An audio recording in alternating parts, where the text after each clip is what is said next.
What's up, No Cap family? This is Domi Dow Jones, and this is actually the first show that I'm holding down by myself.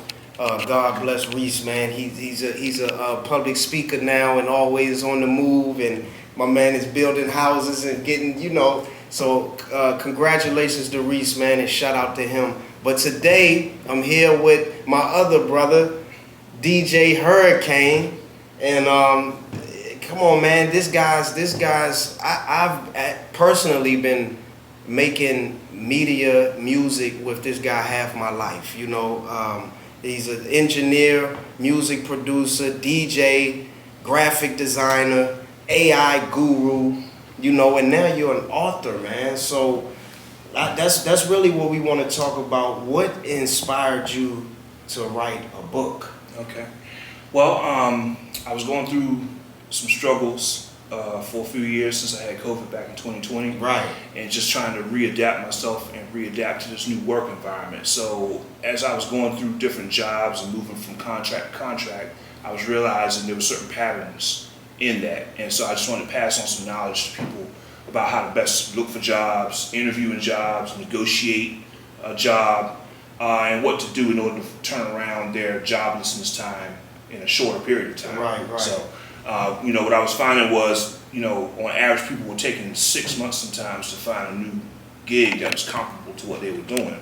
And what I've been able to do is figure out a way to get down to like approximately 90 days to 100 days, sometimes shorter than that. Actually right now I'm just transitioning from a job to a new one. It took me actually 62 days. So, because for me, every day I'm keeping an account of what's going on to try and make that transition faster. Right. Especially in this contract world, as you know, it's dog eat dog. So you can have a contract, and that contract will end, and then you got to, get the next thing going, or you need to start moving to the next contract before the one ends. So. And I know a lot of people can relate to that now since the COVID and all of that. And I know last time you were on the show, you had just come out of almost, life-threatening COVID situation. So first, what's the name of the book? The book is Get Hired, Job Hunt Like a Lion. So basically I want to equate job hunting to being like a lion and searching for your prey. And I feel like with that angle or that perspective on it, people will be more aggressive about trying to get their next job. What I found is if you take it easy trying to get your next contract, your next job, or move from one career to another, or change up the ladder managerially or something like that, if you're soft, it's going to take forever.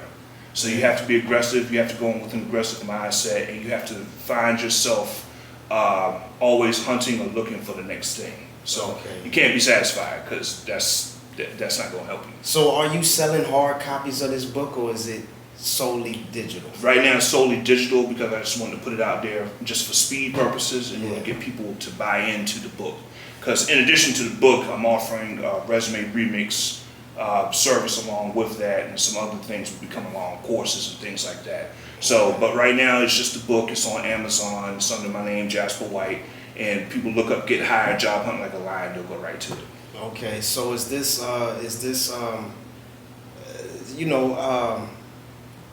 man, what was I gonna say? We're gonna have to fix this. I'm trying to think, man. Do you consider this a self-help book?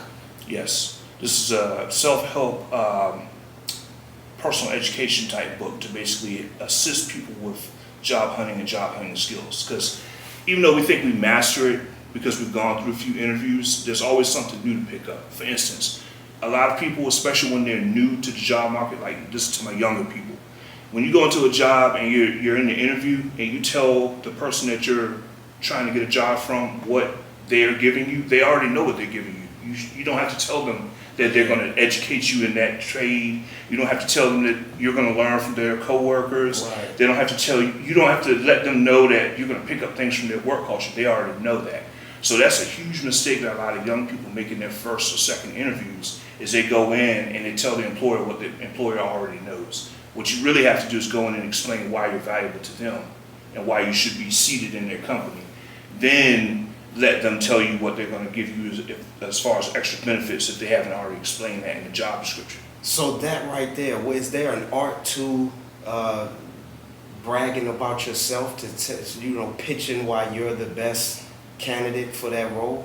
Yeah, definitely. A lot of people fail in that because they think that it sounds arrogant or they're doing too much to sell themselves if they talk about what their good qualities are. But you have to remember, no one knows what your good qualities are. Right. A resume is just a representation of your overall work experience, and you should only go back 10 years in your resume. For those who are a little bit older, if you have a 20-year work history, nobody wants to see all that. Talk about the jobs that are relevant to the current job and try to stick to a 10-year window. And that way you can keep your resume to 1 page, 2 at the max. You don't want to have a 6-page resume. Yeah. That's too much information. So Right.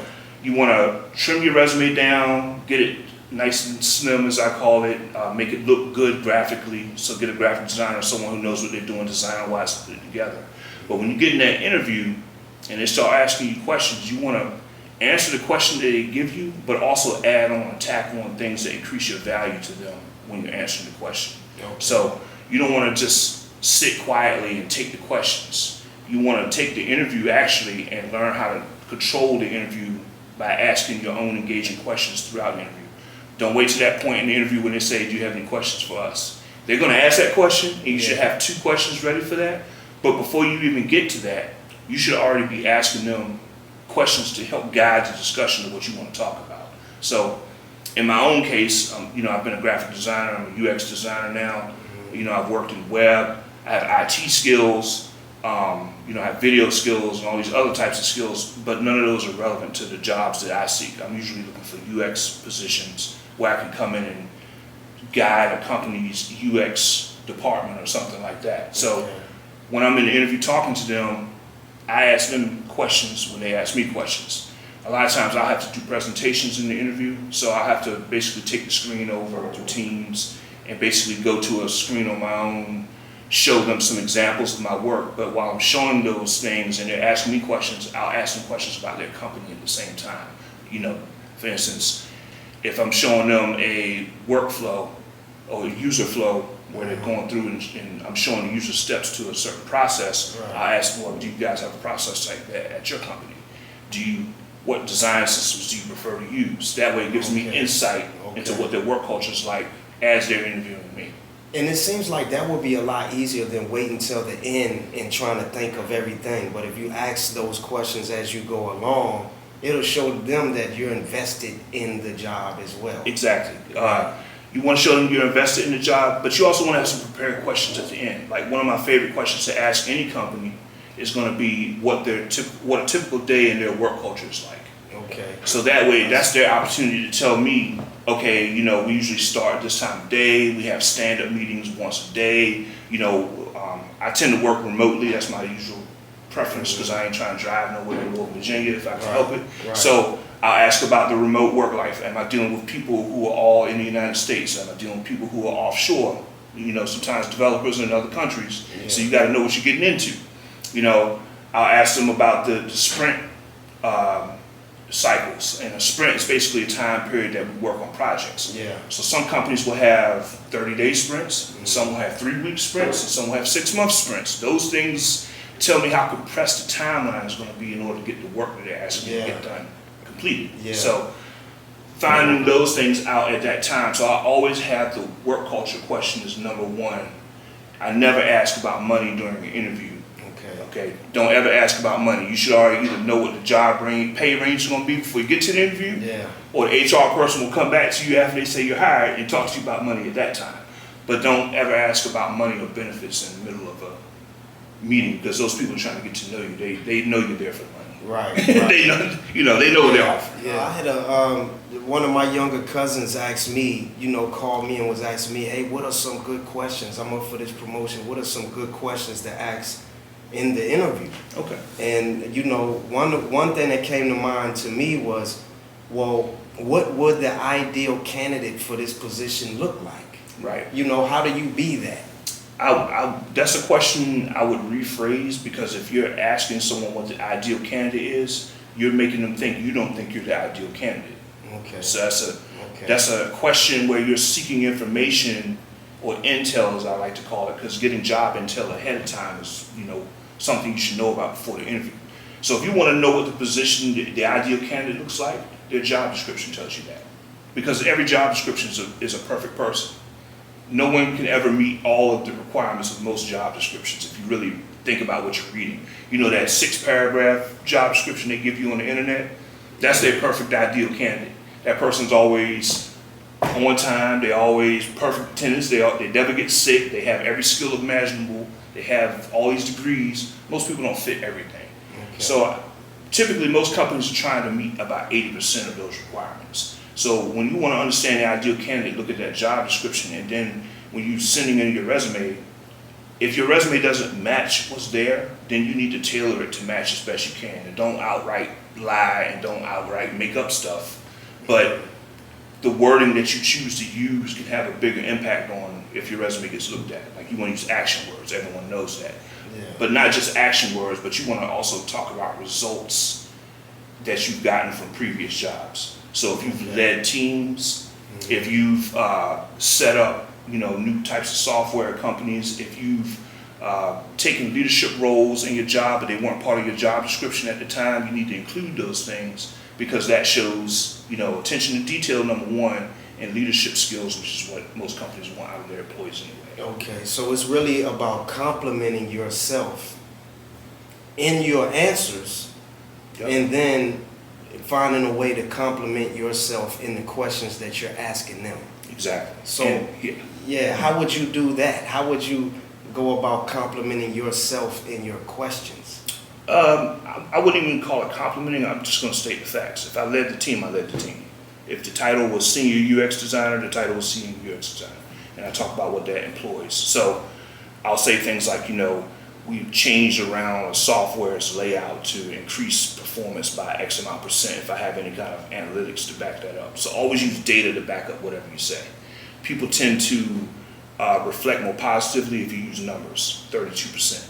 Okay. You see what I'm saying? Okay. So you can't just say, I helped make something better. Well, how did you make it better? And then when you put things in your resume, you have to also ask yourself as you're doing it, why am I putting this in the resume? What am I trying to say about myself? And what message does that convey to the employer? So for instance, my own resume, you know how you have that little introductory paragraph at the top? Right. My resume says a compassionate, user-friendly designer who understands blah, blah, blah, blah, blah. So what I'm doing right is I'm giving you personality traits that I have so you know what kind of person you're getting. Because everybody is not an A-type personality. Got you. I'm a very laid-back person. I get the job done, but I don't have to be the most boisterous person in the room to get it done. So it's important for them to know that I'm friendly, that I'm energetic about the job, that I enjoy what I do, that it's not just a paycheck, but it's actually a career-driven focus going on here. Right. And then I talk about what value I bring, to the team or whatever that they want me to be on. So on my personal resume, and maybe we can throw a graphic of this up. On the left side of my resume, I have a column, and I've just listed out all my different skills, just so it's easy to read and something you can read fast. Okay. So it'll say, user design. It'll say human centered design. It'll say artificial intelligence knowledge, and it'll just go down a whole list like that. Then that way, when I get in the interview, if they want to ask me about any of those skills, they're right there. So they can just point them out, and then I can explain better at that time. Okay. The resume is really just the door knock. The goal is to get into an interview. And I'll say for myself that I know that I'm going to get a job once I get to an interview phase, and then if I have a strong interview where everyone's smiling around the table and we're having a good conversation, it's not a drilling of just me. Right. That's when you know you're probably going to be successful in getting the job. Now things happen. Jobs go away because their budget changed, or some other candidate may beat you out because they have a little bit more experience in a particular area that they need and things like that. Those things happen to me too. So I don't have a 100% conversion rate here, but I do have a 85% conversion rate. I know that if I get to a second interview with most companies, I'm probably going to get the contract or the job or whatever it is I'm seeking from them. Yeah. So do you have a lot of statistics in your resume? Just a few, not a whole bunch. I'm more about using action words to describe, how I go about doing the job, because that's what they don't know about me. They don't know how I am when I'm under pressure. So I'll talk about those types of things in the interview, because there's always that question in the interview. Tell us about an adverse situation or problem that you had on your job and how you dealt with it. This is a question you should all know is coming, because it always comes. Yeah. So one of the things I'll do when I explain my answer in that is I'll say, well, I'm gonna speak transparently now, because I want them to understand that, okay, what I'm about to say is get ready to not be something you read on a resume. Right. This is your chance to show them you're not a perfect person. Yeah. But you have to show a person or show a team that you're not perfect, but not in a way where it damages your credibility or something like that. So I always, will talk about incidences where there was conflict within a meeting or something like that, and maybe how I resolved that. So for instance, on this last contract I was on, there was this real prickly person in a particular meeting, and it's got 5 designers in there, and I'm the lead on the team. And this person actually came out of his mouth and said, well, all you guys really do is just, it's like a coloring book. You just move colors and objects around on the web page. Oh, really? That's what we do. So I kind of like chuckled in the meeting and whatnot. Everybody else was kind of up in arms about it, and I just kind of chuckled. I said, well, we may move colors and objects around, but it takes time, it takes coding, and it takes understanding why we're moving the objects to where we're moving them. You can't just, people think that the web design is all easy because you just make a button and just plop it on the screen. Well, where did you put it on the screen, and what word did you put on it matters. Those are the things that affect how people respond to what you give them. So I try to approach negative situations with humor first, because that softens up the opposition, and then I hit them with analytical data or information that they can't refute. See, they going off their opinion. Right. I'm gonna come back over here and say, well, this is how many clicks that this object got on a web page that we placed in this point, and then we were able to convert this many customers from it, things like that. Yeah. Those are points they can't argue with their snide comments. So. No, I get it. So in your book, do you help teach people how to write resumes? Yes, I have a chapter dedicated to resume writing. I have chapters dedicated to interviewing skills. I have chapters dedicated to what I call the hidden job market, which is jobs that are available at companies, but they don't post them on the internet. These are the backdoor jobs that we all know about, where they have them out there for like 2 days, and then they give them to somebody within the company that they want to have. Internal. Yeah. Right, stuff like that. So you have to be aware of all of these factors going on if you're trying to have success in a job search. But yeah. Yeah, so are you telling people outside of that, the internal job searches, do you have any insight that you're sharing in the book of where to go to find jobs and look? Yeah, definitely. I talk about the typical job boards that we're familiar with, like LinkedIn and Indeed and those, and how to go about searching for jobs there, how to use keywords within job descriptions to enhance your own resume, because contrary to what people may say or think, there are they do word matches and things like that to figure out how to filter candidates. So you want to use job terms that are applicable to the type of job that you're seeking. So if you are trying to make a career change, and this affects people, making a shift in careers. So let's say that you're working, as a retail cashier, but you want to go into the banking field, okay, and try and shift your career in order to get to the banking industry as, say, a teller at a bank first in order to move up. Well, you need to find the terms that apply to the job you currently have that would apply to the job that you're seeking, or the position you're seeking, and then figure out how to rephrase your language. I recently helped a young lady shift in that manner, where she was working, a lot of retail jobs. She was doing like fast food service and stuff like that. And she was trying to figure out basically, well, how do I go to a desk job where I can, have weekends off and spend more time with my children, as opposed to working every day at a fast food restaurant. She was in her mid-20s. So when you're in your mid-20s, you start to make that shift from fast food type jobs or what I call, circular jobs. They just, same thing over and over again. Yeah.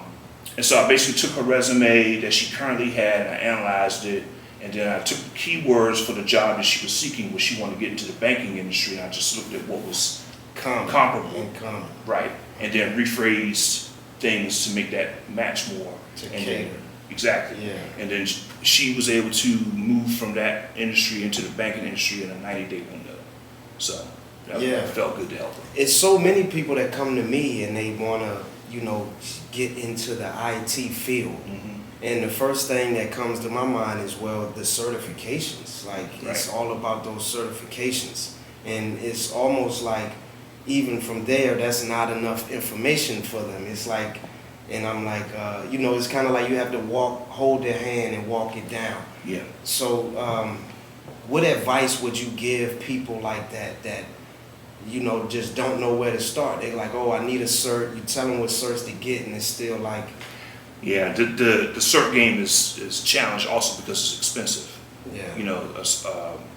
I'm not sure what the rates are now, but I remember when I was in IT, how much certifications cost at that time, and then they take, if it's not a boot camp, it's going to take several weeks to go through the course, and then you have to take the tests and all that stuff. But I have good news. You don't need certifications to start in IT. You can just start wherever you are. A lot of people will put this extra pressure on themselves where they feel like they have to have a degree in a specific thing. A lot of times people working in those fields don't even have degrees. Now, once you get in the field, you'll want to get certifications to be able to move up, get into managerial positions, things like that. But it's not a necessity to come in and basically do help desk service. If you're naturally good with computers, I'll just use my own experience. Mm-hmm. Back in 2010, I moved basically from the insurance field into IT. I didn't have any certifications when I started, but I was just very good at setting up servers and setting up basic networks. And I went to the interview and was able to obtain a job. I'm not going to say where, but I was able to obtain an IT job, and I worked an IT job for 5 years. So within that 5 years, I learned a whole lot. I learned more about server administration, and I was able to get a couple basic certifications like A+ and CCNA. The higher certifications are for those people who want to go higher in that field. So if you want to become a supervisor in the IT field, you have to have certifications for that. But you don't have to have certification to just get your foot in the door and get started, but you got to have the skill. And then another thing is sort of maybe doing some of the research, in the field that you want to go into, to have some sort of direction. Than just say, I want to get into something like IT, which is so broad. Like you talking about CCNA is networking, A+ is more like hardware. Right. It's like it's almost like you got to want it enough to put forth that effort to do some research and hone in on a goal and a vision that you want, than just that's true. Let me do what you do. Right. You know what I mean? Yeah. I mean, for both of us, we've known each other for a long time, but anything that either one of us has put our mind to, we've been able to just do it. It didn't require, necessarily the college level skill or courses or anything like that. Yeah. I think people use those as hidden roadblocks to themselves. The thing they have to have, you don't have to know everything when you start something. You just have to know to start. I'll go back to my own history. Initially out of college, my degree was in sociology. Okay, African American Studies / sociology. I did not have an IT degree when I left college. My first jobs were in the insurance realm, so I was a claims adjuster. Okay, then I moved from claims adjustment to get into IT. And along with that, just on the side, I was doing music, I was doing audio engineering, photography, video, web design. So all these things were parallel, and they all have pushed me to the point where I'm at right now. So I've been in this industry I'm in now, really for 9 years. Even before the industry was called UX, I was already doing it, where I was basically doing web design and bringing in marketing and branding and other things. But that's because of what I was doing freelance. And that's the thing, man. So many jobs that you have, whether they in this field, it's always something that they have in common, like you said. That's true. Any job. Yeah, definitely. I tell you the one thing they all got in common. This is a real jewel right here. Everything is temporary. You always say that. I have to say that because what this last few years has taught me, especially with this contract game, because you can shift in a contract, the contract can lose funding, the contract can be bought out by somebody else, they could lose a bid, all these things can happen. And what I had to teach myself was, well, if life is not permanent, Jobs aren't permanent. How could it be? Exactly. So when you start seeing jobs as temporary, or careers even as temporary, some things are less temporary than other things, it gives you a different perspective. See, to me now, obtaining a new contract or a new job or work from individuals or corporations, it's easier than people make it out to be. It's sort of like, I hate to compare it like this, but I have to. It's sort of like having a kid. A lot of people act like having a kid, the sky is going to fall when they have their child, and the sky is not going to fall. You're going to be fine, and so will that baby. Just do what you're supposed to do, and everything will work out. Same thing with jobs. Because they're temporary and you go into it with that mindset, you don't feel intimidated by the work. You go in and operate as a high-functioning employee for the time that you're there. Everything has a season. So for the season that you're there, work it, enjoy it, gain from it, give value, and then when that season comes to an end, whether you terminate it, you quit, the layoff happens, the funding dries up, whatever the situation is, just move on. And when you say temporary, because you tell me that all the time, it's not a scare tactic. It's more of like a stepping stone, if you look at it. Like, because someone told me, years ago, you really don't want to go into a job knowing 100% of the work, because you need some room to grow and learn and develop and be better for when you leave that job and go to the next one. Right. I mean, it is a growth process. We're talking about self-help and self-improvement here. So if your goal is to go to a job and work until you die, those type of jobs don't really exist in this economy like that anymore anyway. Yeah. Where our parents were when they could go to a factory and work that joint for 30 years, those days don't really exist anymore. And make a good wage to support a family with it. Right, exactly. You kind of got to be in an extraordinary position to do that comfortably now. It's rare. Like, in a lot of these contracts, I run into people who've been there for 15, 20 years, and they know they're going to retire because I do a lot of contracting with the military and banking industry. And those people will be there until they retire, and that's cool. But in today's modern job market, you have to have a mindset that this job may not be here forever. Companies are always closing and changing, and things shift. So you have to be agile and able to shift with it. This goes back to the whole idea of being on a hunt. When the lion's out in the jungle or on the Serengeti or out there in the savannah, that's the correct place. They don't always get everything working in their advantage when they're hunting for their prey. Right. Same thing with a job. You're going to have delays. You're going to have setbacks. You're going to have things come up. You're going to have things fold in the middle of the process. I had a job interview where the lady offered me the job, and she was like, well, the job will start in April 2025. I mean, there's a lot of time between now and April. Yeah. And anything can happen. We can't hang on to that. We got to keep going. Right. So, hey, that's cool that you gave me the offer, and I'll take that. But we're gonna wait and we're gonna do what we gotta do right now, because I can't rest on that idea of waiting for something that long or that far in the future. Tomorrow's not promised to anybody. So once again, everything's temporary. Yeah, and you spoke on like people setting up these mental roadblocks on themselves. Like, what is there anything in the book, or what encouragement could you give them to sort of get out of their own way when it comes to job hunting? Well, this advice will help them get out of their own way in everything, not just job hunting, but you really have to work on your own mindset. It's challenging to always have to make, because sometimes when you're in between jobs, you're in a transition between jobs, you're busier in that time than you were in the job that you were in. Wow. Okay? I don't know how this happens, but it does happen.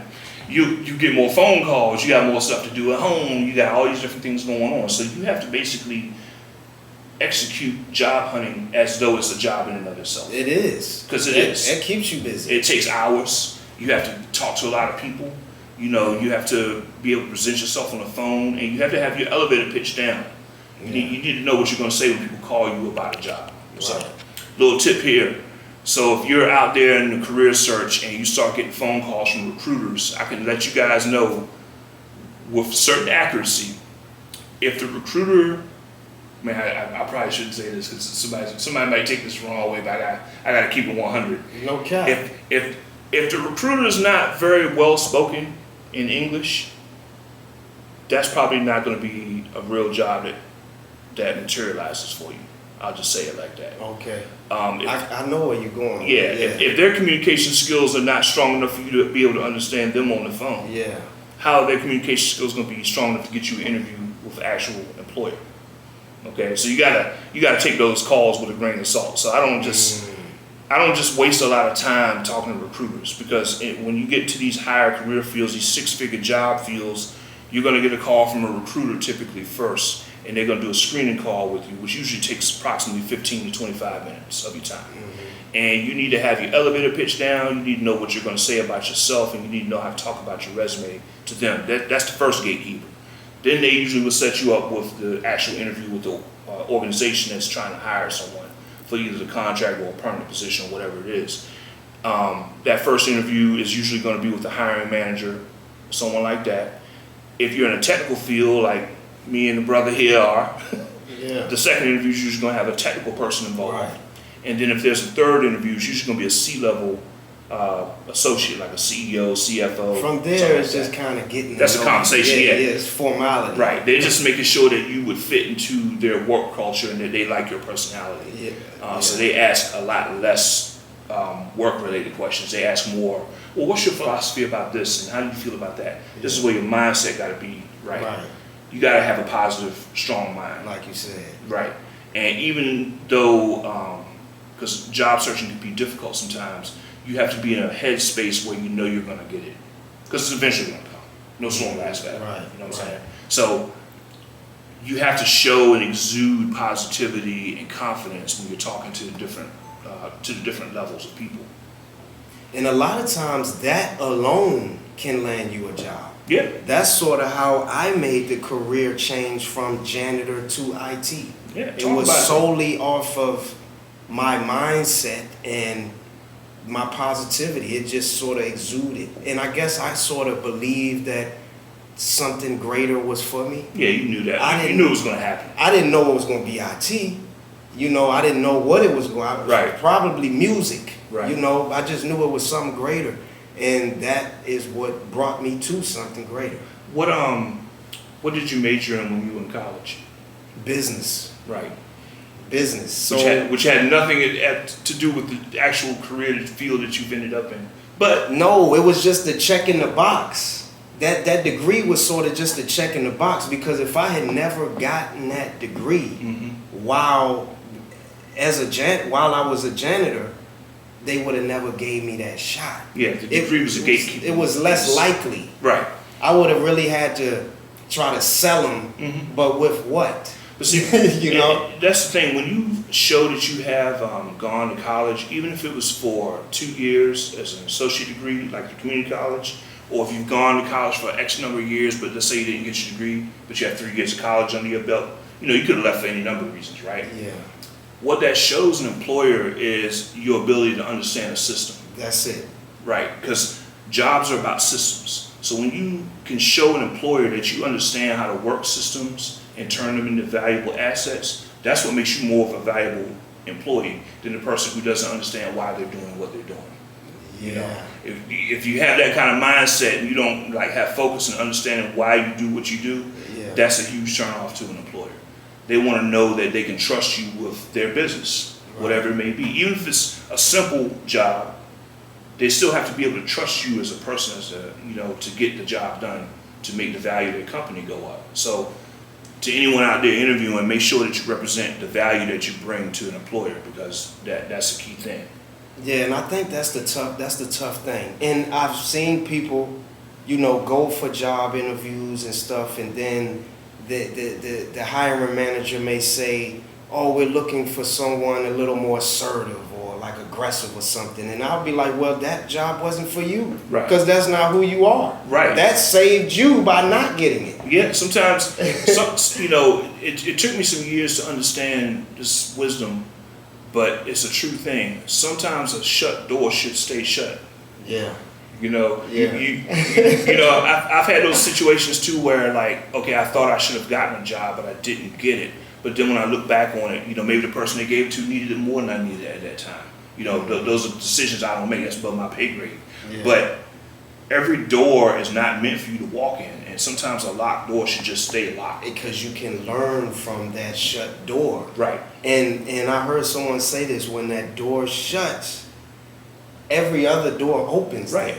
Because now that door is shut. Right. So, you know, a common thing, a lot of people like to compare life to the Matrix. Yeah. You know, everyone thinks we're living in a simulation. Well, if you remember the movie The Matrix, there was a hallway full of doors that they had to go, that they were going in and out of, right? Right. So, yeah, look at your job search like that. Some doors will open and some will not, and it's fine. You know, everything ain't for everybody. You know, everyone nowadays uses like six-figure job as a buzzword. A six-figure job comes with responsibilities. Sometimes you don't want some of those responsibilities. Yeah. Someone actually told me that early on. A mentor of mine, Lance Duron, an IT guru since the 90s. Mm-hmm. And he told me, he gave all of these big figure numbers. He was like, when you get here, it'll be like this. When you get here, and every time you go up, these people will start asking for more and more blood. Right. And when the numbers he was telling me, I was like, I didn't even know this much money was. I didn't even ever fathom a job paying that much money. Right. And sure enough, I ran into him not too long ago, and I told him, man, everything you said, it went exactly Right. the way he said it, and it like to a T. Yeah, they're not giving you. Like, I saw a job recently where the yearly pay would have equated to $260,000 for the year.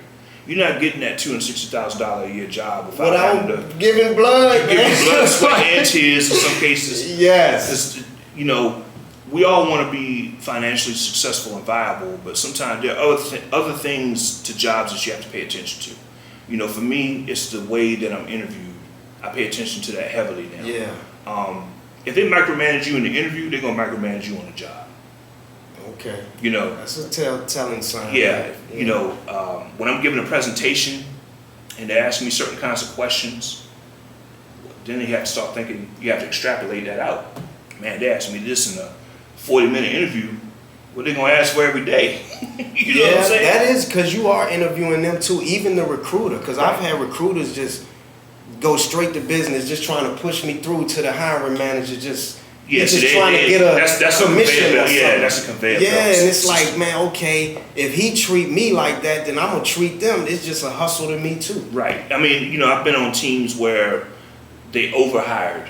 You know, they had too many SMEs or subject matter experts in different fields. So, you know, my field is UX design. So they may have this one team I was on, they had 11 UX designers, okay, but they had 8 lines of business. There's too many UX designers for that. Yeah. So I knew right there that they were overhiring with the plan to trim down at some point, which is what they did. You know what I'm saying? I survived the cut, but I knew that's what they were going to do. So I prepared myself for an exit in that situation because I was like, there's too many developers, too many UX designers, too many business analysts. Yeah. There was just too many people for what they were asking to get done. So some companies do that. They hire a huge farm full of people and then they just start filtering and trimming people down. You know, so be aware. And then was the workload real light for you there because there was so many? Exactly. Because if there's too many people, you're not going to get enough work to fill up an 8-hour day. Right. And you know, one of the annoying things about any job is when they give you a thing and they ask you, well, what did you do today? Okay. So when you get to a job like that, you should already be prepared that there's going to be an axe coming at some point because someone's going to evaluate all those reports you're filling out every week. Right. The weekly reports, right? Someone's asking for that for a reason. So if you know that your workload is not what it needs to be in order to sustain an 8-hour day over the course of a week, you need to be prepared with the exit strategy. Yeah, that or find ways to make yourself valuable. Right, you got to find so ways. you're not in that cut when they do the cut. But see, that's the manager's job to give you what to do. You know, now there are places where you'll have the opportunity to take initiative, and you should do that when you can. Yeah. But sometimes if you take initiative and they don't want to go in that direction, they'll see what you did as a waste of time, or money, or resources. I see. You know, so this is the part where I talk about being able to fire your job. Sometimes you got to fire the job that you're on. You got to kick them suckers to the curb. You know, once again, everything is for everybody. And sometimes environments change, like when managers change and there's shifts at the top, you got to be aware of that kind of stuff. You know, this previous contract I was on, back in February, they did a layoff and they laid off 24 people. You know what I'm saying? So just seeing 24 people on the team just basically being walked out the door, that raises an alarm flag at that point. So you got to pay attention to those kinds of shifts that go on. The boat is rocking. Yeah, always have your resume ready for when you got to pass it off to someone. And you never know who you might run into. Like when you get into certain environments, you might run into somebody who wants to see your resume because they're interested in hiring you or bringing you on. So you need to have your resume up to date and ready to deploy. The hunt is never over. Yeah. And I feel like you always know it's time. When it's time, it's right. like a gut You feel it in here. Yeah. Or even when you are going to get a new job, you kind of feel it like, when you're in this one feels right. Right. When you're in the interview, you'll get that internal feeling to let you know, I like these people. I think I'm going to like this environment, you know. And if you're in an interview and everyone's smiling and it's genuine, legit smiles, you can pretty much tell. Right, they like that they like you as a person. Like I was in the interview for the contract I'm working toward right now, and one of the questions they asked me was, and this was a surprise to me, but I had an answer for them. They were like, "Tell us something about yourself that's not on your resume."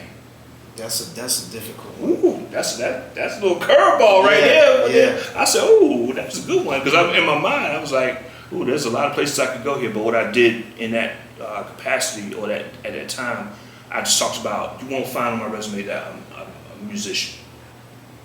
You know, so I was able to talk about it. Now, one of the guys on the interviewing team was apparently also a musician, because when, you know, he's looking at me on the camera, I had one of my music devices sitting right there to my left. You know, he could see the corner of it. Yeah, well, he asked me, is that an MPC right there beside you? Yeah. Okay, you're not going to know what a Kai MPC is unless you do music yourself. Right. I was like, actually it's a Native Instruments machine, but it works the same way. And so that was like a way to find like commonality or a point, you know, where we shared or whatever. Yeah. So you fit in, and it's like a extended family almost. Yeah, but I don't. People on your job are not your family. Even if they say we're a family here, no, they're not. Yeah, well, that term of family. No. Is that considered? Not even work family. Like these people out here talk about they got work husbands and work wives and this is a work family. No. Cutthroat. No. I find those places to be the most dangerous environments to be in. Yeah, that is true. Right. Because then when they do something that's business, it hurts more because you allowed yourself to believe that you had some kind of familial relationship. But you definitely want to fit in, man. Like you don't want to. No, fitting in is cool. You know, because how much you enjoy a job is based on the people that you work with. Right. The people you work with and the work you got to do. And enjoying the job is important, because if you enjoy the job, it won't feel like work. Right. Right. And I've had those kind of contracts where it didn't feel like work every day. I look forward to getting online and having the meetings and talking about what we have to talk about to get things done. Gotcha. But to lull yourself into believing that you have a familial connection with people at a job is a dangerous place to be in. Don't do that, because what I found over my experience, you don't want to talk about politics.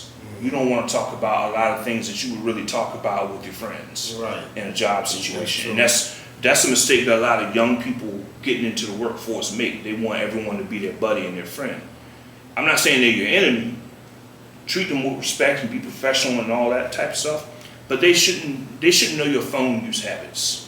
They shouldn't know what websites you're on. Yeah. You guys shouldn't be on social media unless you're really all friends. Right. You know what I'm saying? So those things. Yeah. So it's all good. So what's the last piece of advice you want to give if you haven't already went through this? The last piece of advice I would give is to buy my book, Get Hired, Job Hunting Like a Lion, on Amazon. And remember, all jobs are temporary, but have a positive mindset in everything that you do. Yeah, I was going to ask you one more time what's the name of your book, so thank you for that. No problem. And thank you for coming on No Cap Radio. All good, man. You always welcome. I appreciate it. It's No Cap, y'all. We out.